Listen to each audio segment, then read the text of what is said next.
become part of the problem. The words of Archbishop Dewsbury, he said, you are neutral in situations of injustice when you have chosen the side of the oppressor.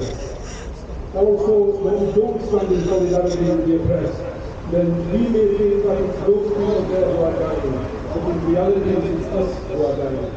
To quote the words of Martin Luther King, he said that a man dies when he refuses to stand up for that which is right. A man dies when he refuses to stand up for justice. A man dies when he refuses to take a stand for that which is true. So today we are here to voice our support and solidarity with the Palestinians. However, we are also here to voice our outrage. Outrage at the blatant violations of human rights that are going on in Palestine. Outrage at the blatant breaches of international law. We have a country, an entity known as the State of Israel, which is blatantly showing two fingers to the international community and getting away with it or allowed to get away with it. We are outraged by the slaughter of the innocents who are on the receiving end of the actions of this brutal military occupation. We are outraged by the attacks on innocent people whilst they are in prayer on the holiest night of their holiest month and the desecration of the Aqsa Masjid. We are outraged by the inactions of the UK and other governments who stay the hand of Israel to hold them to account or at the very least condemn their actions.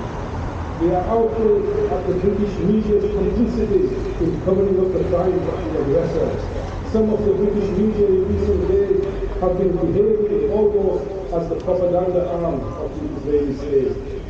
So without further ado, inshallah, we will introduce our speakers. The first speaker today we have his sister Anita Nadal. Brother, where's our Muslim counselors today? They normally always on Facebook. Look there, make us speak. You're hiding your face. Please.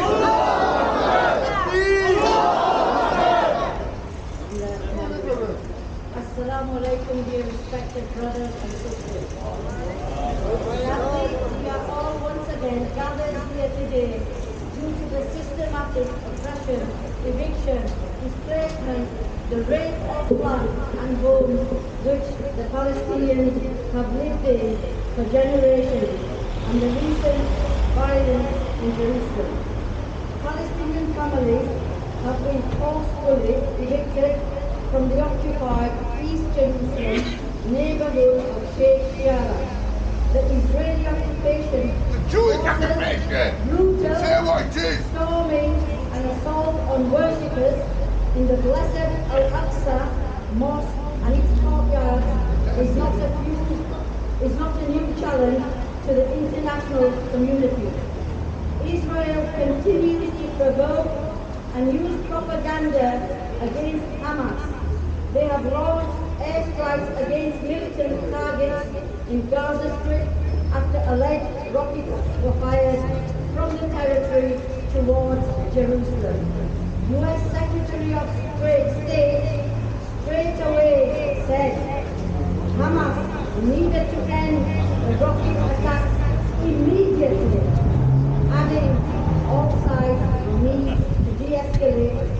U.S. Secretary's statement is biased, especially when Hamas has a human right to defend against Israeli attacks, like any other country in the world would. I am sure you have all heard the phrase war on terror. When the coalition waged a war against Iraq, they should have understood then that war is terror. Tensions have escalated in Jerusalem, the occupied West Bank and Gaza throughout the whole month of Ramadan. The whole world must strongly condemn Israel's hideous attacks, which are carried out consistently every Ramadan, and each time they take it up to the next level.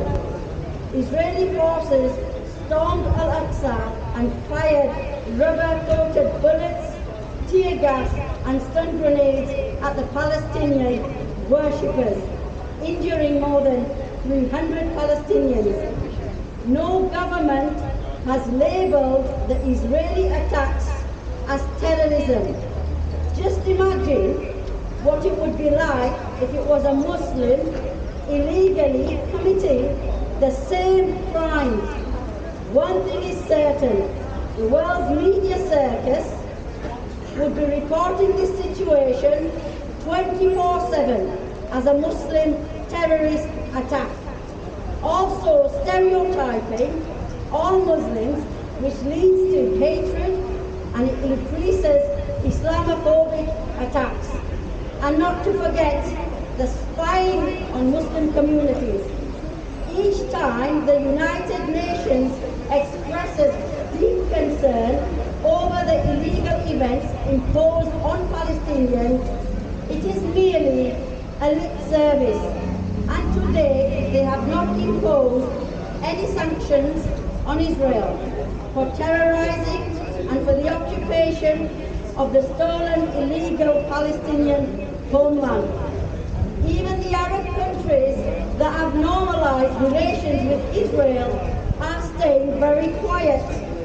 Imran Khan has strongly condemned the Israeli forces' attack, especially during Ramadan, and has asked the international community to protect Palestinians. Many would say that Muslim leaders are all talk and no action.